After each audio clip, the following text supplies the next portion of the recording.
Bonjour les IM3 et bienvenue dans cette nouvelle vidéo de solfège sur YouTube. Aujourd'hui nous allons faire de la lecture de notes, nous allons faire de la lecture de rythme, nous allons faire de la lecture chantée, nous allons faire de la théorie.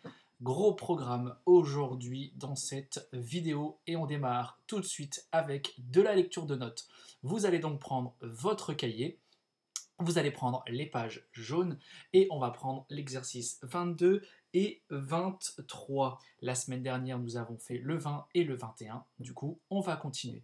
Aujourd'hui, on remet en place le Do qui se trouve ici en clé de Fa. D'accord? Le Do en clé de Fa, deuxième interligne qui refait son retour. D'accord? Donc, nous allons faire cet exercice uniquement en clé de Fa. Et ensuite, nous allons faire le numéro 23. C'est parti pour le numéro 22. Et 1, 2, 3, 4. Do, mi, do, do, la, ré, do, si, sol et do. On peut refaire un poil plus vite. Et 1, 2, 3, 4. Do, mi, do, do, la, ré, do, si, sol et do. Ça marche? Et ensuite, on arrive dans notre exercice numéro 23. Et cet exercice, on va pouvoir s'amuser avec, à savoir le faire en marche avant et en marche arrière. Donc, je reviens sur un tempo un peu plus correct, un tempo moyen. Et c'est parti, numéro 23. 1, 2, 3, 4. Sol, si, fa, do, ré, mi, fa, do, ré, sol, si, mi, do, sol, do, sol, sol, mi, mi, do. Et on fait tout de suite la marche arrière en partant du bout. 1, 2, 3, 4.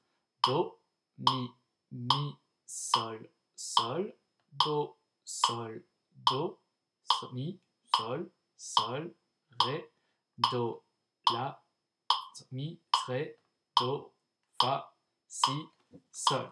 Ok, j'ai été perturbé. Ok, ça marche, donc faites attention, ne vous laissez pas avoir, comme moi je me suis fait avoir, dans cet exercice en marche arrière. Ok, donc le numéro 22 et le numéro 23 à travailler tranquillement. N'hésitez pas à accélérer si jamais vous avez besoin d'accélérer. N'hésitez pas à ralentir si, à contrario, vous avez besoin de ralentir. Voilà, prenez votre rythme pour démarrer et augmentez petit à petit si vous avez besoin d'accélérer. Ça marche? Très bien, voilà pour votre lecture de notes que vous pouvez réviser.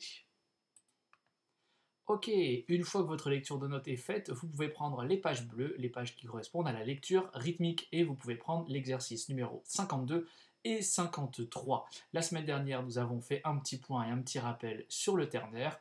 Donc cette semaine, on va approfondir ce point avant de repartir la semaine prochaine sur du binaire. Mais pour l'instant, on va rester et approfondir le petit rappel que l'on avait fait sur le ternaire. Je vous rappelle que le ternaire correspond à toutes ces mesures où il y a un 8 en dessous, d'accord? 6-8, 9-8 ou 12-8. Les rythmes que vous pouvez rencontrer pour l'instant, c'est la noire pointée qui vaut un temps, parce que je vous rappelle qu'en ternaire, le temps est plus long. Dans chaque temps, on peut mettre 3 croches, donc du coup, un temps égale une noire pointée. On peut également trouver le rythme des 3 croches, ou ici le soupir pointé qui vaut également un temps. Donc cette semaine, normalement, vous avez bien révisé le 49, 50, 51.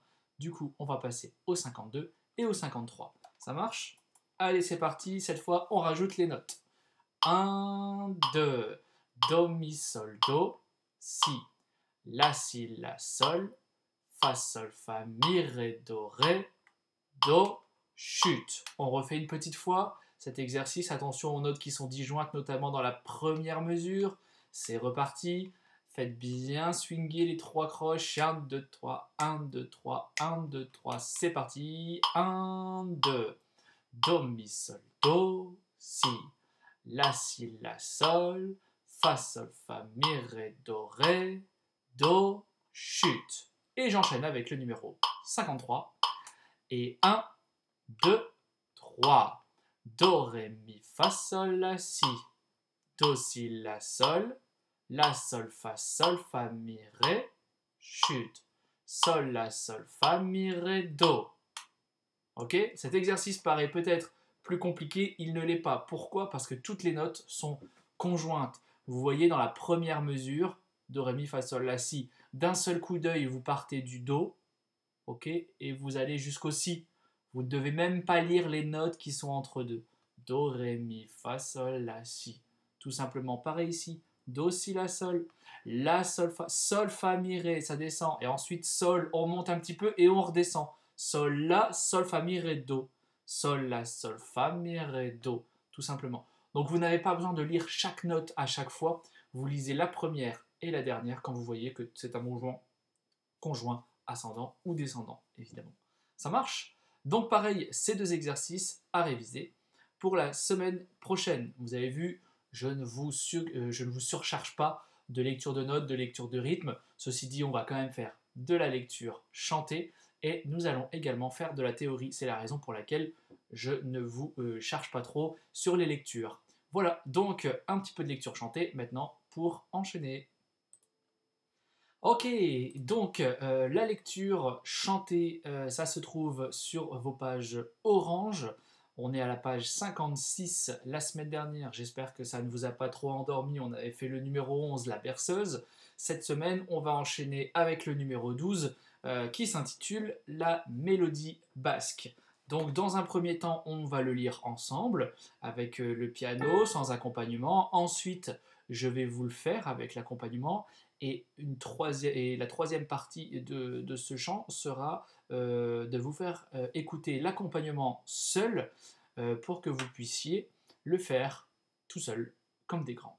Ça marche? Donc, dans cet exercice, si on regarde les noirs, les croches, noir pointé croche, triolet. Ce sont des rythmes qui sont plutôt basiques, mais à faire attention, d'accord? Donc on va faire une petite lecture, un petit déchiffrage. Votre morceau commence avec un La. Donc ça fait La, La, Do, Si, Sol, La, Sol, Fa, Mi, avec le triolet noir. D'accord? Ensuite, je continue, je suis là. Mi, La, Do, Si, Sol, La, Sol, Fa, Mi, avec une blanche. Donc en fait, dans cette phrase, on a deux parties qui se ressemblent énormément. La, do, si, sol, la, sol, fa, mi, et on refait. La, do, si, sol, la, sol, fa, mi. Ensuite, deuxième partie du morceau, on enchaîne avec un do, si, sol, la, do, si, la, sol, la, mi, la, sol, mi, ré, fa, la, sol, fa, mi, la, sol, mi, ré, fa, la, sol, la. Ok? Donc dans ce morceau, deux parties. La première qui n'est pas très très compliquée, la deuxième à faire attention puisqu'on a des intervalles qui sont un peu plus importants. Ok? Ça marche. Du coup, je vais vous chanter ce chant, mais cette fois-ci avec l'accompagnement. Ça marche? Donc, on démarre avec un La. Et 1, 2, 3, 4. La, do, si, sol, la, sol, fa, mi, la, do, si, sol, la, sol, fa, mi, do, si, sol, la, do, si, la, sol, la, mi, la, sol, mi, ré, fa, la, sol, fa, mi, la, sol, mi, ré, fa, la, sol, la. Voilà pour ce petit chant. Je vous le repasse une dernière fois pour que vous puissiez le chanter tout seul. C'est parti. 1, 2, 3, 4.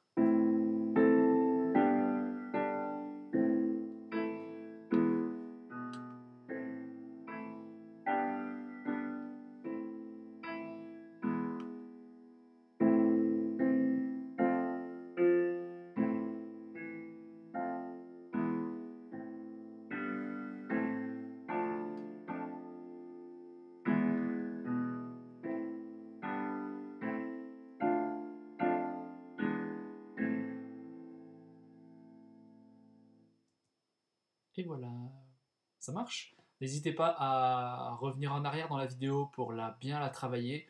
Les 3 petites fois ne suffira certainement pas. D'accord? Donc vous revenez en arrière, vous le travaillez avec moi, vous le faites avec moi, et une fois que vous êtes sûr, une fois que vous avez bien la mélodie en tête, etc., vous pouvez le chanter seul.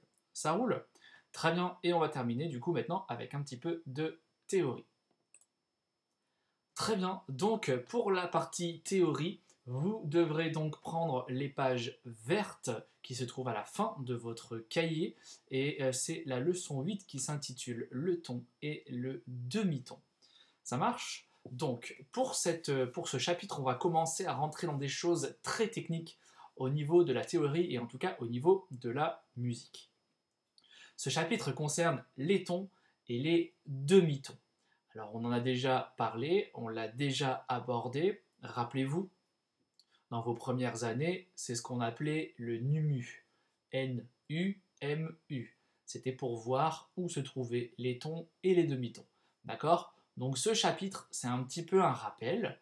C'est pour faire un point, pour savoir où on en est et pour réexpliquer ce que c'est qu'un ton et ce que c'est qu'un demi-ton. Et c'est surtout que ce chapitre va être très important pour la suite, pour la leçon 9, 10, 11. Il faut que vous ayez bien compris ce chapitre pour pouvoir passer à la suite. D'accord? C'est pour ça qu'on fait ce petit rappel aujourd'hui. Donc, les tons et les demi-tons, c'est quoi? On va lire ensemble, hop, ce qui est noté sur votre cahier. Ça marche? Écrivons les notes de dos à dos sur les barreaux d'une échelle. Donc là, le dessin qu'on vous a fait, donc c'est une échelle. Sur le premier barreau, on a mis le do. Sur le deuxième, on a mis le ré. Sur le troisième, le mi, fa, sol, la, si et do. On a écrit donc la gamme de do, ré, mi, fa, sol, la, si, do, et on les a placés sur les barreaux de notre échelle. D'accord? On continue à lire. Quelle drôle d'échelle! C'est vrai, je ne sais pas si vous avez remarqué, mais elle semble toute tordue car certains barreaux sont plus rapprochés que d'autres. On va jeter un petit œil. Effectivement, entre do et ré, vous avez vu l'espace qu'il y a entre le barreau là? C'est exactement le même qu'il y a entre cet espace-là. Par contre, entre mi et fa, l'espace est beaucoup plus petit. Pareil entre si et do. Vous avez vu, les barreaux sont beaucoup plus rapprochés. Ok, je continue à lire. Les barreaux plus rapprochés sont des demi-tons. Les barreaux plus espacés sont des tons entiers. Entre les barreaux espacés, les tons, nous avons des barreaux cachés pour deviner le ton en demi-ton. Pour passer par les barreaux cachés, on utilise les dièses et les bémols. Ok, allez, je récapitule tout ça. On a mis notre gamme do, ré, mi, fa, sol, la, si, do. Entre mi et fa, et entre si et do, il n'y a qu'un demi-ton. Ça marche? Donc si je joue do, ré, entre do et ré, il y a un ton entier. C'est l'espace entre les deux notes. Entre ré et mi, il y a également un ton entier. Entre mi et fa, l'espace est plus réduit, il n'y a qu'un demi-ton. Et c'est pareil pour si, do. Il n'y a qu'un seul demi-ton. Ça marche? Mais vous savez qu'en mathématiques, un demi-ton plus un demi-ton, ça fait un ton. Ce qui veut dire qu'entre do et ré, ou entre ré et mi, ou entre fa et sol, ou entre sol et la, ou encore entre la et si, tous les endroits où il y a un ton, en fait, on peut le diviser en deux demi-tons. Et du coup, on vous a fait un nouveau dessin ici. On vous a redessiné entre le do et le ré. Vous avez vu, on vous a redessiné cette partie de l'échelle. Et on a mis un barreau invisible qui correspond au do dièse et ou au ré bémol. D'accord? Donc, on a vu ça il n'y a pas longtemps. Le dièse permet d'augmenter la note d'un demi-ton. Le bémol permet, lui, d'abaisser la note d'un demi-ton. Ce qui veut dire que si on est sur do et qu'on veut augmenter d'un demi-ton, on va arriver sur do dièse. Si on est sur la marche du ré et qu'on veut descendre d'un demi-ton, on va arriver sur la marche du ré bémol. D'accord? Donc, entre do et do dièse, on a donc 0,5, on a un demi-ton. Et entre do dièse et ré, on a également un demi-ton. Un demi plus un demi, ça fait bien un ton entre do et ré. Ça marche? Voilà. Si ce n'est pas clair, si vous n'avez pas compris, Si vous n'avez rien compris, vous me faites un petit message. Je vous referai une petite explication. D'accord? Mais sachez que ça, il faut l'avoir compris pour pouvoir continuer et pour que ça soit beaucoup plus clair pour la suite du programme. Ça marche? J'espère que vous avez tout compris, encore une fois. Si ce n'est pas le cas, ou en tout cas, si vous avez des questions sur la lecture de notes, lecture de rythme, sur le chant ou sur la théorie, n'hésitez pas à m'écrire et je vous répondrai le plus rapidement possible et le plus clairement possible. Voilà. Je vous souhaite bon courage. Je vous dis à la semaine prochaine. À bientôt. Au revoir.